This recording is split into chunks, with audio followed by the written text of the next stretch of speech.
बिस्मिल्लाहिर्रहमानिर्रहीम अल्लाहुम्मा सल्ली अला मुहम्मदिन व अला आलि मुहम्मद कमा सल्लैता अला इब्राहीम व अला आलि इब्राहीम इन्नका हमीदुम मजीद.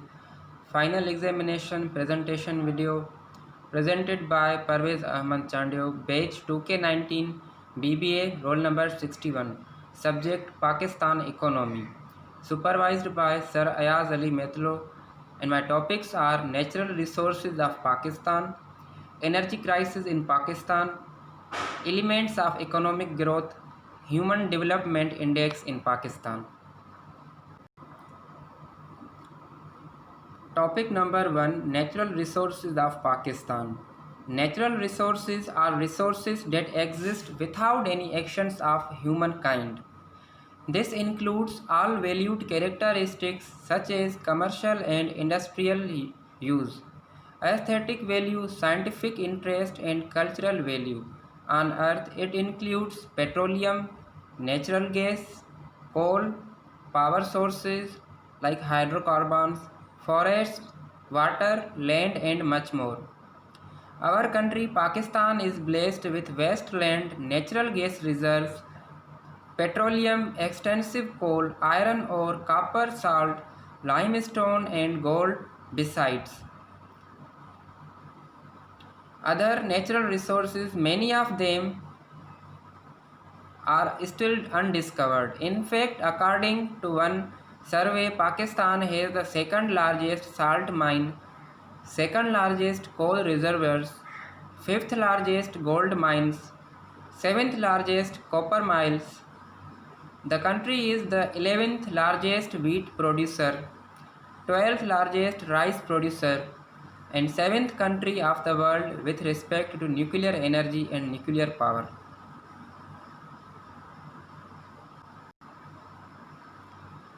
Some highlighted natural resources of Pakistan. Number 1 is crude oil. Number 2 is natural gas. Number 3 is coal. And all these three resources are combinedly called as hydrocarbons in scientific language. Number 4 is thermal power. Number 5 is salt mines. Number 6 is gold mines. Number 7 is agricultural and forestry. Number 8 is rivers and canals. Number 1, crude oil. According to the United States Energy Information Administration, Pakistan may have over 9 billion barrels of petroleum oil. Number 2 is natural gas. According to the United States Energy Information Administration, Pakistan may have 105 trillion cubic feet natural gas, including shale gas.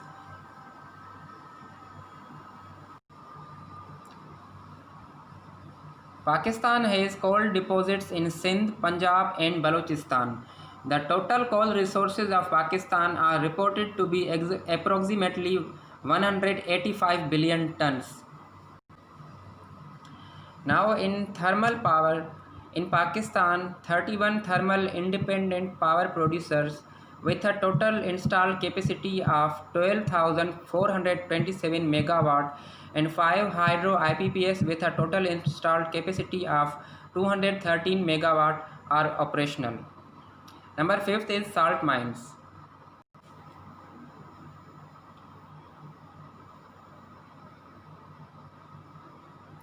Pakistan is also rich in salt mines like Khewda Salt Mine. The Khewda Salt Mine is located in Khewda, north of Pind Dadan Khan, an administrative subdivision of Jhelum district. The mine is located in Salt Range, Potowar Plateau, which arises from the Indo-Gangetic Plain. It is Pakistan's second largest plain, and Khewda is one of the largest salt mine in the world. Pakistan has also gold mines. The largest gold mine is Reko Mine. The Reko Mine is located near Reko town in Chagi district, Balochistan.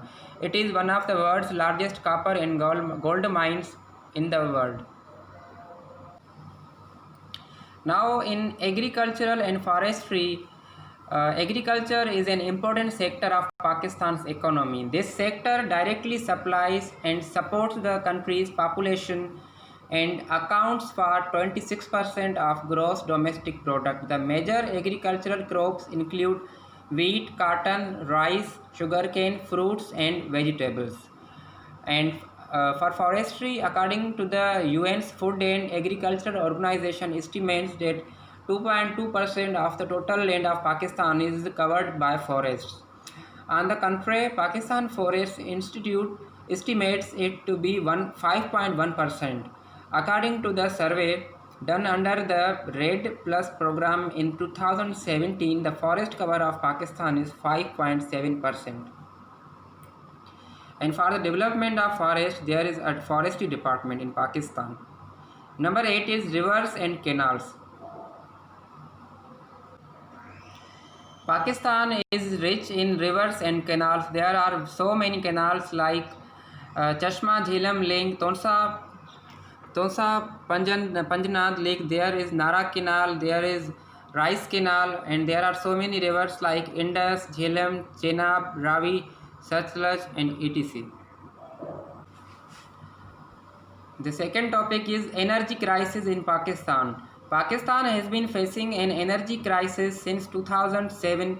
The main reason for the current crisis is that in the past no efforts were made to ensure increase in power generation capacity along with increase in population growth and rate. An energy crisis in any great shortfall in the supply of energy resources to an economy. Electricity is the basic need for human life. It has great importance as it is directly related to every aspect of life and country's economy. The major reason which has led to the energy crisis is the wrong policies of the government. It has lack of taking decisions, and corruption is another major reason in Pakistan. Energy crisis destroy at least 50% of the industrial sector that leads to increase in the rate of unemployment, inflation. It badly affects the fixed income group because cost of goods and services increase. The energy crisis is the largest drain on Pakistan's economy. This crisis stems from a fuel mix transformation initiated 2 decades ago, when power generation came to rely more on imported furnace oil than hydropower. The resultant increased power generation costs, coupled with the high proportion of line losses, have led to the need to increase tariffs while causing losses to power generation, transmission, and distribution companies. Thus, in turn, has given rise to the phenomenon of circular debt in the energy sector, whereby slippages in the payment of bills trigger a chain of delayed payments for imported furnace oil, natural gas, or other inputs to the thermal generation system, which in turn hamper the operation of the power plants and result in less than optimum capacity usage. In addition, the energy crisis is a significant drain on the government's resources, with energy subsidies taking up a substantial part of the federal budget.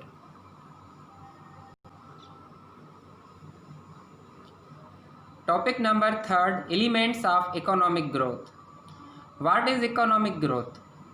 The economic growth of a country is the increase in the market value of the goods and services produced by an economy over time, which is usually 1 year. We define economic growth in an economy by an outward shift in its production possibility curve. Economic growth is measured by the increase in a country's total output or real gross domestic product or gross national product, GDP or GNP.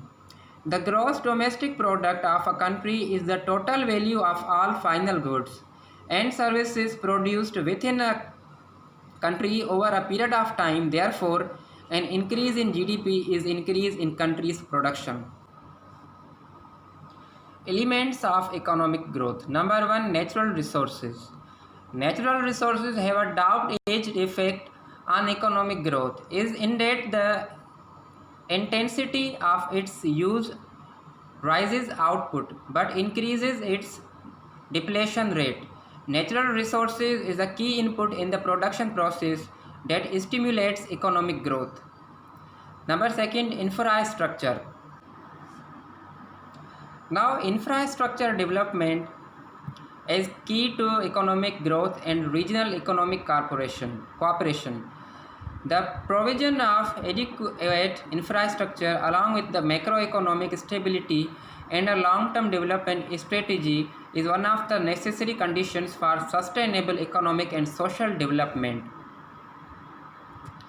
Number third is population or labor force. Now, in order to investigate the impact of human capital on economic growth, data of total employed, educated and illiterate labor force is selected from Pakistan. The labor force can be defined as that part of the economically active population which can supply labor for production of goods and services in the country for the betterment of the country and for the economic growth and for the improvement in GDP of the country. Now, human capital and economic growth have a strong correlation. Human capital affects economic growth and can help to develop an economy by expanding the knowledge and skills of its people. Human capital refers to the knowledge, skills, sets and experience that workers have in an economy. Number 5 is technology. Technology development brings economic growth, causing increased communication, easy and fast access to the new markets, increasing in the marketing channels and company mergers. Technological development made a positive impact to the economy. Number 6 is rule of law. Rule of law is very necessary because if there is no rule of law, there will be no foreign investment. Therefore, rule of law is very necessary in order to control corruption. That's why these all elements are essential for economic growth. The fourth and last topic is Human Development Index of Pakistan. The Human Development Index is a statistical tool used to measure a country's overall rewards in its economic and social dimensions. Economic and social dimensions of a state are based on the health of people, their education level, accomplishment, and their standard of living. Every year, United Nations Development Programme ranks countries based on the HDI report released in their annual reports. Unluckily, according to the recently released UNDP report on HDI, Pakistan was at the 150th place out of 189 countries.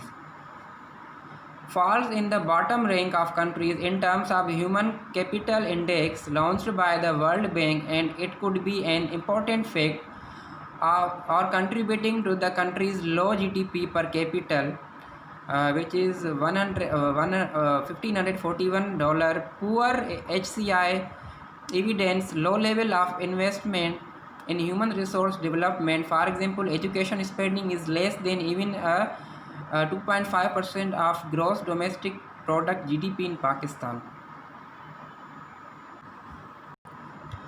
Now, the first element of Human Development Index in Pakistan is education, which is literacy rate.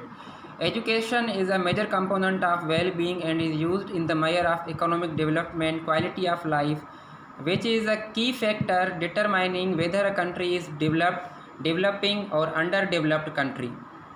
Number second is health and life expectancy. Now, healthy life expectancy is the expected number of remaining years of life spent in a good health from a particular age, typically birth or age 65, assuming current rates of mortality and morbidity. Unfortunately, Pakistan is very backward in health and life expectancy because of lack of healthcare and health institutions. Number third is standard of living. Number fourth is per capita income.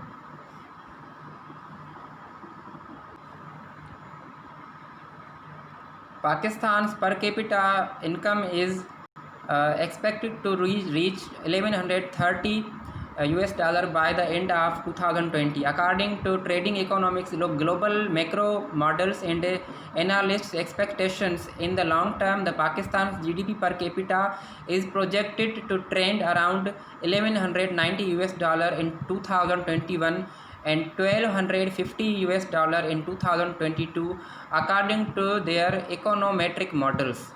Number 5 is gender equality. Now gender equality in Pakistan yet ranks the second lowest country in the world for gender equality. According to the Global Center for Gender Gap Index, gender equality is a central component to development of Pakistan. Yet Pakistan currently ranks the second lowest country in the world for gender equality according to their rank. Number 6 is annual growth rate of population, and number 7 is employment. Pakistan's population is rapidly increasing. In 2018, the annual change was 2.1%. Unemployment is also a big problem for Pakistan, and for the betterment of living conditions, for the betterment of per capita income, there must be employment and there must be labor force. So this was my presentation video. Thank you so much. Shukr, alhamdulillah.